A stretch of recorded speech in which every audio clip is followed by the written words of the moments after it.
आपके लिए एक छोटी सी कहानी एक ऐसे राजा की जिसके बेटा नहीं था। वो चिंतित रहता था कि राज्य को आगे कौन संभालेगा। वो अपनी बेटी की शादी करने को लेकर के भी चिंतित रहता था। तो एक दिन उसने सोचा कि बेटी का विवाह कर देते हैं और जिससे विवाह होगा उसी को राज्य सौंप करके संन्यास ले लेंगे, क्योंकि वो काफी समय से राजा बना हुआ था, काफी समय से वो ये सब काम देख रहा था।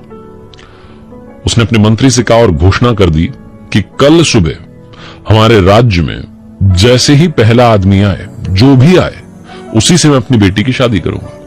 मंत्री ने कहा यह बहुत अजीब सा फैसला है। राजा ने कहा कोई बात नहीं, मैंने डिसाइड कर लिया। अगली सुबह जो सेवक थे, सिपाही थे, वो एक फटे कपड़े में लड़के को लेकर के महल में दाखिल हुए और राजा साहब के पास गए। जाकर के कहा कि ये लड़का जो है सुबह सुबह आया था, सबसे पहले यही आया था। राजा ने कहा ठीक है, जो फैसला लिया गया उसी के मुताबिक ये अगला राजा होगा। ढोल नगाड़ों के साथ में उसका राज तिलक किया गया, उसे राजा बनाया गया। राजा की जो बेटी थी उससे शादी करवाई गई और राजा साहब जो थे वो जंगल में चले गए, सन्यास ले लिए, सब छोड़ करके। वो जो लड़का था बहुत अच्छे से काम करने लगा। धीरे धीरे उसने राज्य को समझना, संभालना, सब कुछ सीख लिया। अपना काम उसने बहुत बखूबी निभाया। यहां तक कि जो छोटे मोटे युद्ध हुए उसमें भी उसने अपने राज्य को जीत दिलवाई। तो बहुत अच्छे से उसका काम चल रहा था। जिस राजमहल में वो रहता था उसमें जो खजाना था उसकी चाबी किसी और के पास में थी। जहां पर फाइल्स, डॉक्यूमेंट्स रखे थे उसकी चाबी किसी और के पास में थी। जो राजा का एक मंत्री था जो सारा पैसों का काम देखता था, वो सारे खजाने की जिम्मेदारी रखता था। जो कागजात थे वो दूसरे मंत्री के पास में थे। जो शस्त्रागार था उसकी चाबी किसी और के पास में थी। लेकिन एक छोटी सी कोठरी थी, उसकी चाबी राजा हमेशा अपनी कमर से बांध करके रखता था, कभी वो किसी को देता नहीं था।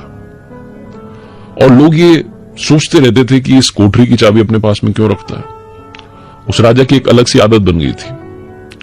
वो 10-15 दिनों में एक बार उस कोठरी में जाता था और आधे एक घंटे तक वहां बैठा रहता था। उसके बाद में बाहर आता था।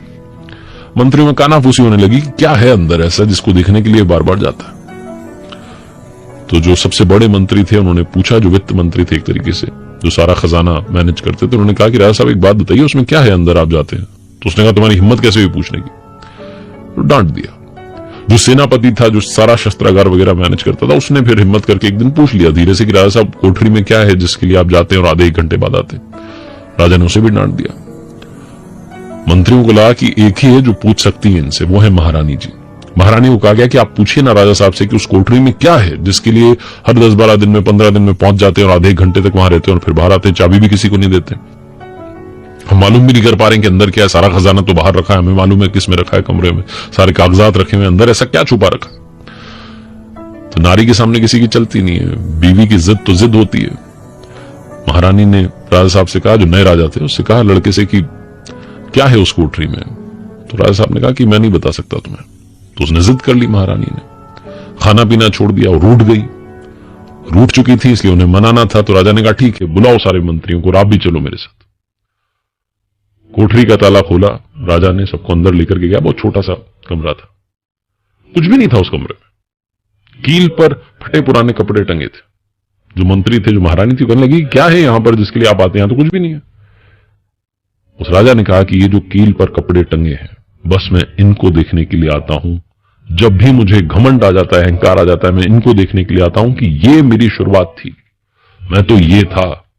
वो तो राजा साहब की कह सकते हैं एक भावना थी, उनकी दया थी कि उन्होंने मुझे राजा बना दिया, आपसे विवाह करवा दिया, वरना मैं तो ये था। मैं अपनी शुरुआत को देखने के लिए बार बार यहां आ जाता हूं जब भी मुझ पर घमंड हावी हो जाता है कि देख तू ये था और तुझे अगर यहां तक पहुंचाया तो ऊपर वाले ने पहुंचाया।